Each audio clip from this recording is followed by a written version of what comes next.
At 10:30 p.m. on October 24, 1942, Sergeant Mitchell Page crouched in a foxhole on the blackened ridge of Guadalcanal, running his hand over the cold steel breech of a weapon that half the United States Marine Corps considered a joke. It was raining, the kind of heavy, tropical sheets of water that turned the jungle floor into a slurry of mud and rotting vegetation. 200 yards to the south, the jungle was alive. The snapping of twigs, the clinking of metal on wood, the whispered commands of thousands of men moving into position. The Japanese 2nd Division, the feared Sendai, was out there in the dark.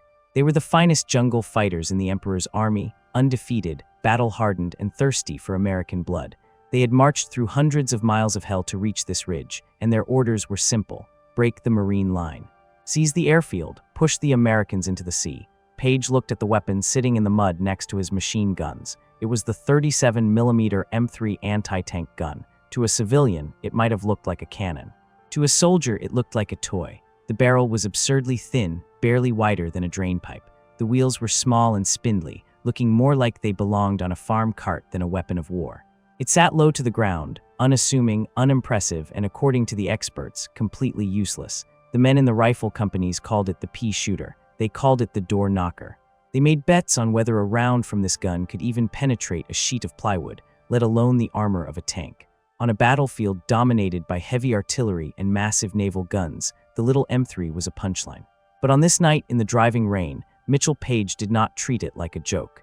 He treated it like the only thing standing between his men and a massacre. The reputation of the 37mm gun had died long before it ever reached the jungle. In the deserts of North Africa and the fields of Europe, the war had evolved faster than the engineers could keep up. German tanks had grown thicker skin. Their steel armor plates had become impenetrable walls that shrugged off light caliber shells like rain off a windshield. When American crews fired the 37mm at German panzers, the shells simply bounced off. They would hit with a spark and ricochet into the sky, leaving nothing but a scratch on the paint and a very angry German tank crew. The reports coming back to Washington were brutal. The gun was obsolete. It was underpowered. It was a waste of steel and shipping space. The High Command had already begun phasing it out, replacing it with bigger, heavier guns that could actually punch a hole in enemy armor. But the Marine Corps does not throw things away. When the 1st Marine Division packed their transport ships for the invasion of the Solomon Islands, they took every weapon they could get their hands on, including the despised M3. The gun crews knew what the rest of the infantry thought of them. They heard the snickering when they unloaded the crates on the beach. They saw the looks of pity when they dragged the 900-pound guns through the soft sand. It was an embarrassing weapon to be assigned to. It felt like being handed a slingshot to fight a bear. The infantry guys carried rifles that worked. The mortar teams dropped explosives that could level a house. The 37mm crews were dragging around a piece of junk that couldn't kill a tank and was too clumsy to kill a soldier. Or so they thought. The misery of the gun crews was compounded by the island itself. Guadalcanal was not just a battlefield. It was a biological weapon.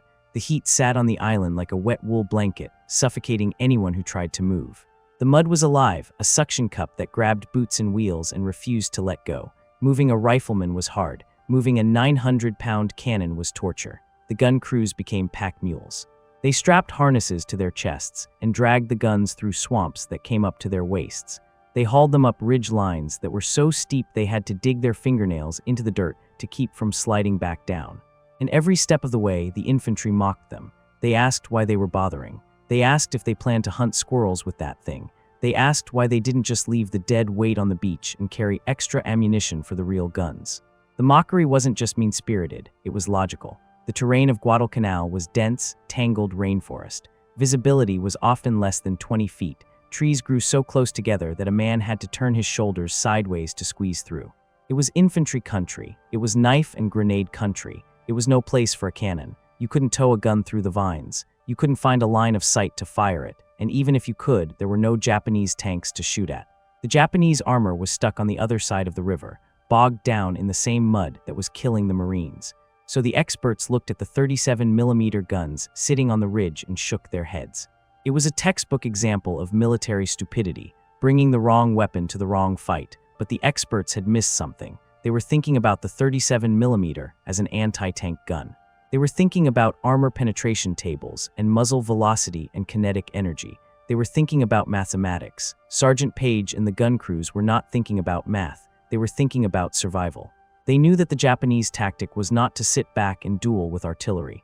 The Japanese tactic was the Banzai, the human wave. They would gather thousands of men, fix bayonets, and sprint directly into the American machine guns.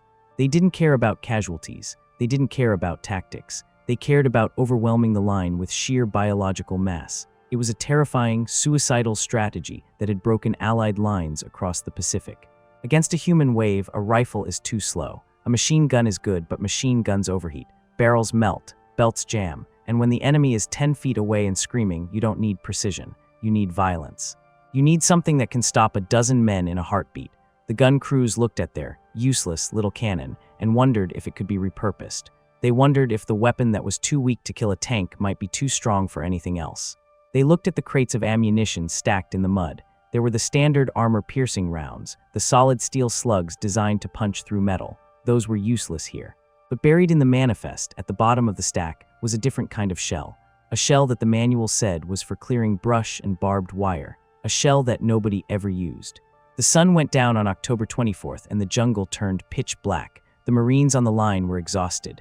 They had been fighting for weeks. They were riddled with malaria, dysentery, and jungle rot. They were starving, surviving on captured Japanese rice and worm-eaten chocolate. Their uniforms were rotting off their bodies. They were outnumbered 10-1. Across the lines, the Sendai Division was fresh. They had landed recently, bringing heavy mortars and fresh troops. They had studied the Marine positions. They knew exactly where the weak points were. They knew that the line defending Henderson Field was thin, stretched to the breaking point.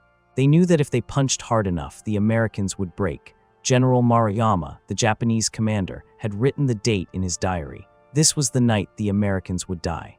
This was the night the Emperor's flag would fly over the airfield. He did not care about the Marine machine guns. He had enough men to absorb the bullets. He certainly did not care about the toy cannons the Americans had dragged up the hill.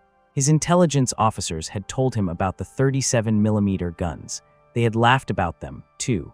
They told the general that the Americans were so desperate they were using training weapons. They believed the little guns would be overrun in the first 30 seconds of the charge. They believed the crews would abandon them and run. Back in the foxhole, Sergeant Page wiped the rain from his eyes.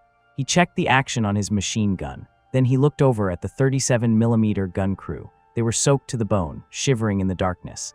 They had stripped the heavy steel shield off the front of the gun to save weight, leaving themselves completely exposed. If a firefight started, they would be standing naked in front of the enemy fire. It was a suicide configuration, but they hadn't stripped the shield just to make the gun lighter. They had stripped it so they could traverse the barrel faster. So they could swing the gun left and right instantly. They weren't setting up to snipe a tank. They were setting up for a brawl. The jungle went silent. The insects stopped chirping. The birds stopped calling. Every Marine knows that silence. It is the sound of a predator holding its breath before the pounce. Sergeant Page racked the bolt on his weapon. He looked at the Pea Shooter. The experts said it was garbage. The infantry said it was a joke. The Japanese said it was irrelevant. In about 5 minutes, everyone was going to find out who was wrong. The secret to the 37mm gun's transformation lay inside a wooden crate that had been shoved to the back of the ammunition dump. The logistics officers had labeled it Canister, M2. To the supply clerks, it was just another item on a manifest, something to be counted and stored. But to the gun crews shivering in the mud, it was the difference between life and death. They pried the lids off the crates with bayonets, revealing the rounds that would change history. They didn't look like the sleek, pointed armor-piercing shells that were supposed to kill tanks. They looked like flat-nosed industrial cylinders, ugly and blunt. If you have ever held a shotgun shell, you know the principle. A shotgun shell is a plastic cup filled with small lead pellets. When you pull the trigger, the pellets fly out in a spreading cloud. It doesn't need to be precise. It just needs to be pointed in the general direction of the target. Now imagine that shotgun shell is the size of a man's forearm. Instead of plastic, the casing is made of thin metal. And instead of tiny birdshot, it is packed with 122 steel balls, each one nearly half an inch thick. This was the M-2 Canister round. It turned the precision anti-tank gun into a giant, industrial-grade sawed-off shotgun. The physics of the canister round were terrifyingly simple. When the gun fired, the thin metal skin of the shell would disintegrate the moment it left the barrel. The 122 steel balls would instantly begin to spread out, creating a cone of destruction. At 100 yards, that cone was wide enough to cover a jungle trail. At 200 yards, it was a wall of flying steel that nothing could survive. There was no explosive charge, no fancy fuse, no timing mechanism. It was just kinetic energy and raw violence. It was a weapon designed to sweep a battlefield clean like a broom, but using it effectively required a decision that went against every safety regulation in the manual. The M3 gun came from the factory with a heavy steel shield bolted to the front. The shield was there to protect the crew from sniper fire and shrapnel. It was a comforting piece of metal that made the gunners feel safe. But it also weighed hundreds of pounds, and worse, it limited their vision. Looking through the shield was like looking through a mail slot. You could see what was directly in front of you, but you were blind to the sides. In a tank duel, that was fine. The tank was in front of you, but in the jungle, the enemy was everywhere. The gun sergeant made the call. He ordered the crews to unbolt the shields. The men went to work with wrenches, stripping the armor off their weapons. When the heavy plates clanged to the ground, the guns looked naked. They looked fragile. The crews were now completely exposed. If a Japanese soldier fired a rifle from the tree line, there was nothing to stop the bullet. If a mortar landed nearby, there was no steel to catch the fragments. The crews were trading their safety for speed. Without the heavy shield, the gun was balanced perfectly on its wheels. A single man could grab the trail and swing the barrel left or right as fast as he could turn his body. They had turned a stationary artillery piece into a giant pistol that they could aim by hand. They stacked the canister rounds in the mud next to the wheels. They cleaned the mud off the breech blocks. They checked the recoil springs. And then they waited. The rain kept falling. The water filled the bottom of the foxholes, soaking their boots and rotting their socks. The waiting was always the worst part. Your mind starts to play tricks on you in the dark. A swaying branch looks like a soldier. A gust of wind sounds like a whisper. The men gripped the cold steel of the gun trails, their knuckles white. They knew what was out there. The Sendai Division wasn't just a mob of conscripts. They were veterans who had raped and pillaged their way across Asia. They didn't surrender, they didn't retreat, and they were coming for the airfield. At 11 o'clock, the first probe hit. It wasn't the main attack. It was a testing jab, a few squads of Japanese infantry moving silently up the slope to find the Marine machine guns. They wanted the Americans to open fire, to reveal their positions so the Japanese mortars could destroy them. A machine gunner on the left flank saw movement and squeezed his trigger. The tracers zipped into the dark, illuminating the rain. The Japanese answered instantly. Rifles cracked from the jungle floor. A Nambu light machine gun opened up from a tree stump. The ridgeline erupted into a chaotic exchange of green and red tracers. A group of Japanese soldiers broke cover, sprinting toward the line. They were screaming, bayonets fixed, moving fast across the slippery ground. They were heading straight for the gap between the machine gun nests, a blind spot that the automatic weapons couldn't cover. It was exactly what they had trained to do. Exploit the gap, break the line, and flank the enemy. They were 50 yards away, then 40. They thought they had found the weak point. They thought they were safe. They were wrong. The gunner on the number 137mm gun didn't use a sight. He didn't look through a scope. He just looked over the open barrel, grabbed the traverse wheel, and swung the naked gun toward the running shapes. He shouted the command. The loader slammed a canister round into the breech. The block slid home with a heavy metallic clack. The gunner stomped on the firing pedal. The sound was not the sharp crack of a rifle or the rhythmic thump of a machine gun. It was a roar, a sudden concussive blast that shook the water off the nearby leaves. A 3-foot tongue of flame erupted from the barrel. And then, the physics took over. The canister shell disintegrated. The 122 steel balls screamed into the dark at 2,000 feet per second. They didn't hit a single target. They hit everything. The effect was immediate and horrifying. The group of Japanese soldiers simply vanished. 1 second, they were sprinting, screaming men. The next second, the air where they had been standing was filled with shredded vegetation and mist. The steel balls tore through the tall grass, cut through the vines, and ripped through the bodies. It was as if an invisible giant had swatted the squad with a fly swatter. The screaming stopped instantly. The only sound left was the echo of the gun and the brass casing clanging against the gun's wheel as it was ejected. The nearby Marines, the ones who had called the gun a Pea Shooter, stared into the darkness. They had never seen anything like it. A machine gun kills men one by one. It stitches a line across a target. But this was a deletion. The gun had erased a section of the battlefield. The mockery in the foxholes died right there. Nobody was laughing at the little cannon anymore. The infantrymen looked at the gun crew with wide eyes. The crew didn't look back. They were already reloading. But the Japanese were not stupid. The probe had done its job. They now knew where the guns were, and they knew that the Americans had brought something dangerous to the fight. General Maruyama did not call off the attack. He intensified it. He ordered his heavy weapons teams to focus on the muzzle flashes of the 37mm guns. He knew that the guns were the anchor of the defense. If he could knock them out, the line would crumble. The The real battle began 20 minutes later. This wasn't a probe, this was the flood. From the edge of the jungle, a horn blew. It was a long, mournful sound that cut through the rain. Then came the chanting. Banzai, Banzai. It started as a murmur and grew into a roar. Thousands of voices screaming in unison. The ground actually vibrated. The Marines gripped their weapons. They knew the drill. They knew the Japanese would come in waves, climbing over their own dead to get to the foxholes. Then they appeared.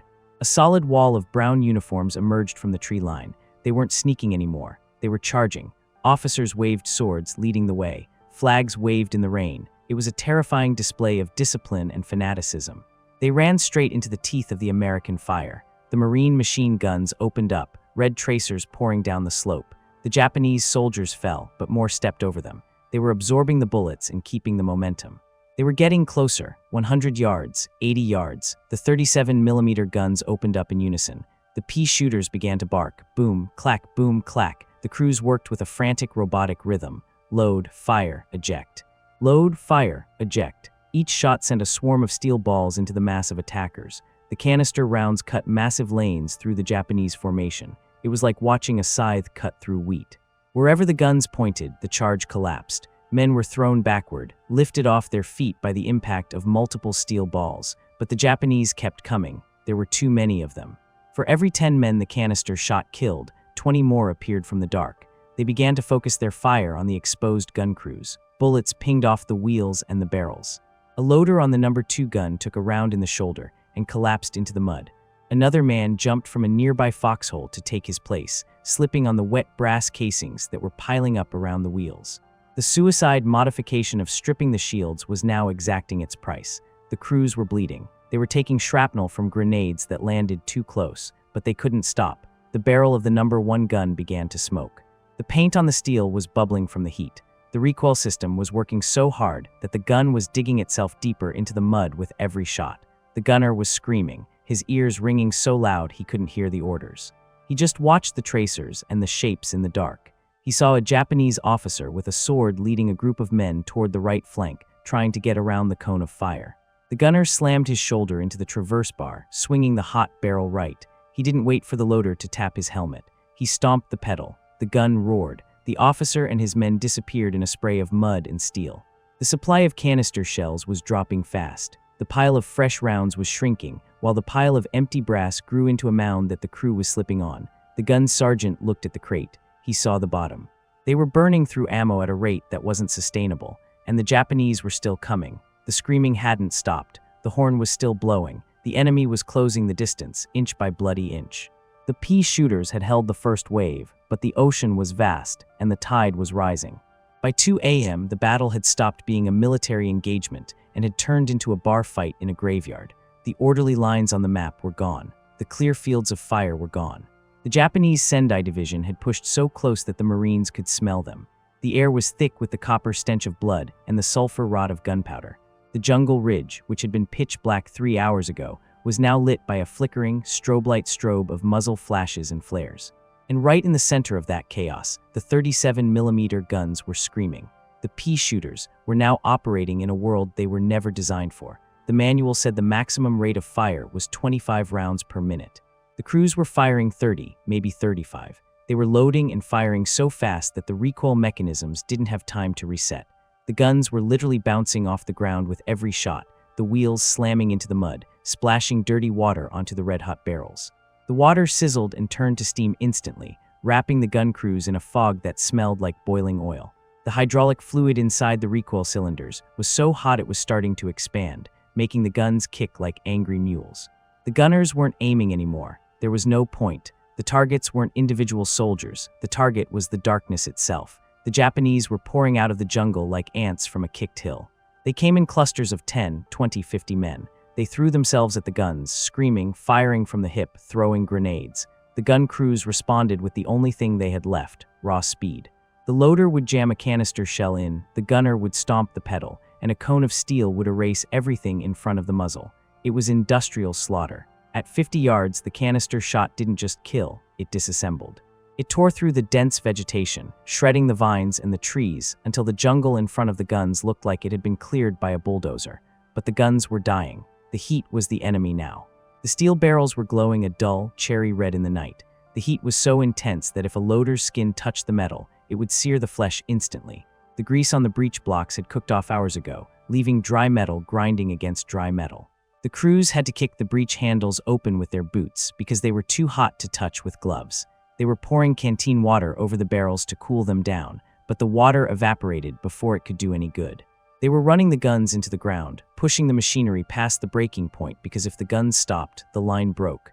And if the line broke, everybody died. Then the inevitable happened. The Japanese found the gap. A suicide squad of grenadiers managed to crawl through the drainage ditch on the left flank, slipping under the cones of machine gun fire. They popped up 20 yards from the No. 2 gun. The crew never saw them. 3 grenades landed in the mud pit around the wheels. The explosion silenced the gun instantly. The crew was gone. The gun itself was knocked off its axis. One wheel shattered, the barrel pointing uselessly at the sky. The line began to buckle. With one gun down, the volume of fire dropped by half. The Japanese sensed it immediately. They surged toward the gap where the No. 2 gun had been. They were screaming, "Banzai," so loud it drowned out the roar of the engines from the airfield below. They were coming through the wire. They were inside the perimeter. This was the moment battles are lost. This was the moment when panic usually sets in, when men look at the overwhelming odds and decide to run. Sergeant Mitchell Page did not run. He watched the No. 2 gun go down, and something inside him snapped. He wasn't just a sergeant anymore, he was a force of nature. He grabbed his machine gun and ran. He didn't run away from the breach, he ran directly into it. He sprinted through the mud, dodging bullets, jumping over dead bodies, heading for the silenced gun position. He reached the crater where his men had died. The gun was useless, but the position was critical. If the Japanese took this hole, they could roll up the entire Marine line from the side. Page realized he couldn't fix the 37mm gun, but he could fill the silence it left behind. He set up his machine gun on the edge of the foxhole. He was alone, no loader, no spotter, just a man and 30 pounds of steel. He opened fire. The Japanese were 10 yards away, swarming over the sandbags. Page cut them down. He swung the gun left and right, sweeping the area, screaming insults into the dark. He was buying time. He was plugging the dam with his own body. Back at the remaining 37mm guns, the situation was desperate. They were down to the last few crates of canister. The loaders were scraping the bottom of the boxes, pulling out shells that were covered in mud and grime. They wiped them on their shirts and shoved them into the breeches. The guns were so hot that the rounds were in danger of cooking off, exploding simply from the heat of the chamber before the trigger was pulled. The gunners had to time it perfectly. Load, fire, immediately. Do not let the shells sit in the chamber for a second. The Japanese changed tactics. They stopped charging the machine guns and focused everything on the last functional 37mm gun. They knew it was the anchor. They could see the massive muzzle flash illuminating the ridge every 2 seconds. It was a beacon. Mortar rounds started walking toward the position. Thump, crash, thump, crash. The explosions walked closer, throwing dirt and shrapnel over the crew.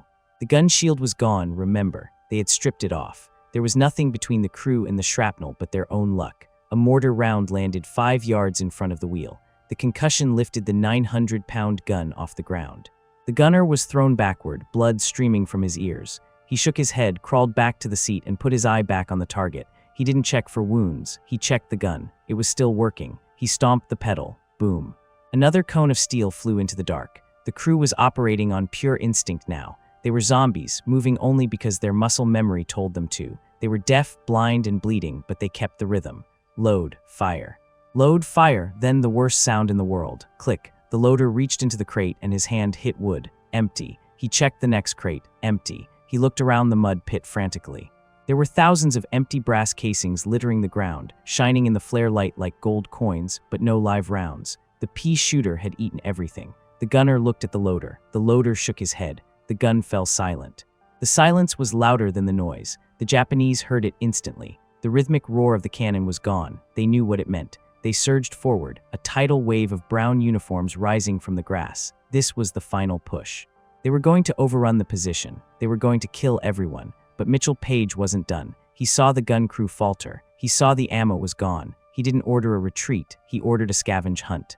He screamed at the men to check the other pits, to check the dead, to check the mud. "Find me something to shoot," he yelled. "I don't care if you have to throw rocks." A runner came sprinting back from the rear supply dump, sliding into the pit like a baseball player stealing home. He was carrying a crate. It wasn't canister. It was armor-piercing. The solid steel slugs designed for tanks. The crew looked at the rounds with despair. You can't stop a human wave with a solid slug. It's like trying to stop a flood with a needle. The slug would hit one man, go right through him, and bury itself in a tree. It wouldn't stop the charge. "Load it," Page screamed.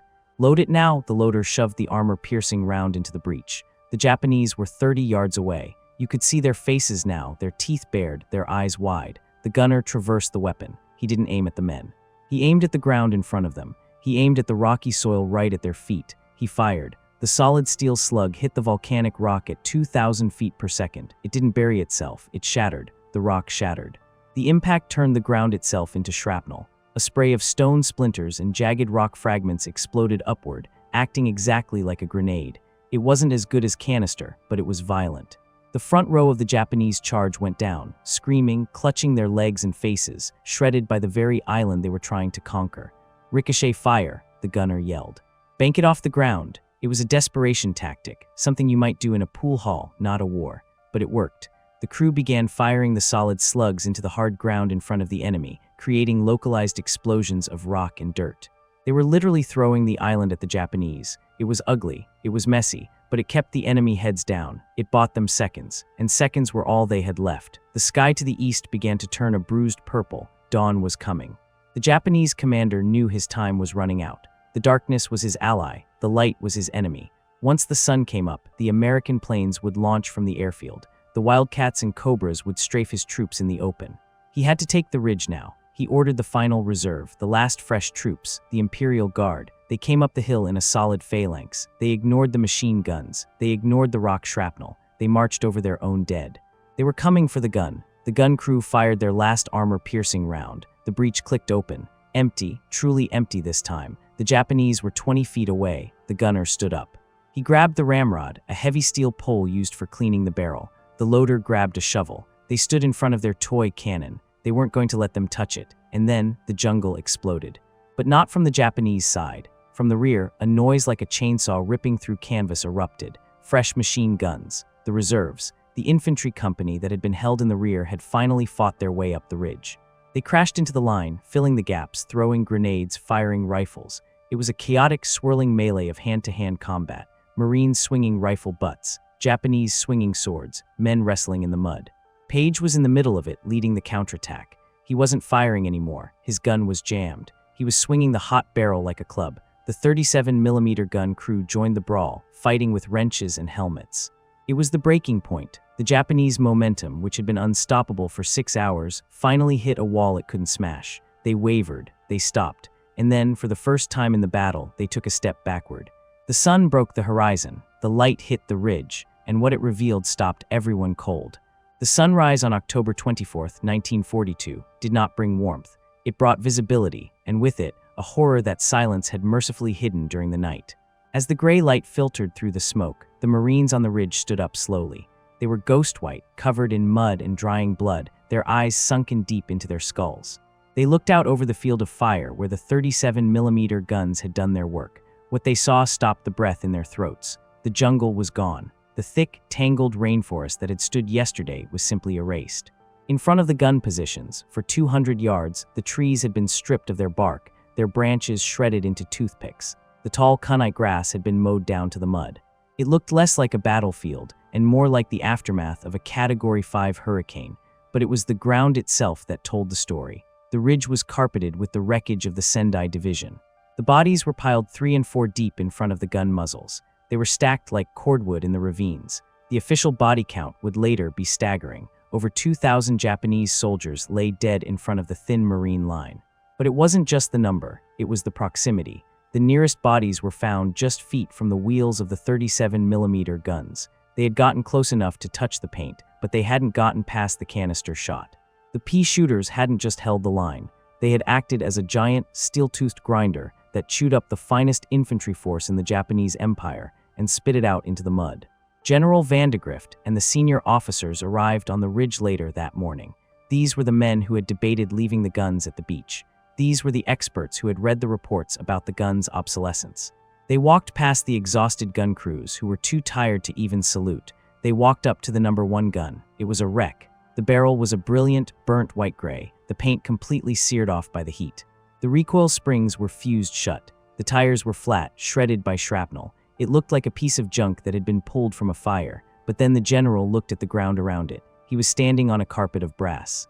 Thousands of empty shell casings glittered in the sun, a metallic ocean that crunched under his boots. He looked at the empty canister crates stacked 6 feet high, and then he looked at the field of dead soldiers stretching into the jungle.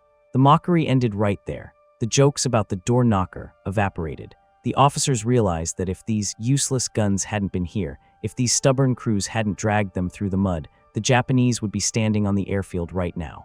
The 37mm gun hadn't failed. The doctrine had failed. The manual was wrong. The gun wasn't a tank killer. It was a jungle broom. And in the hands of Marines who didn't care about the rules, it was the deadliest weapon on the island.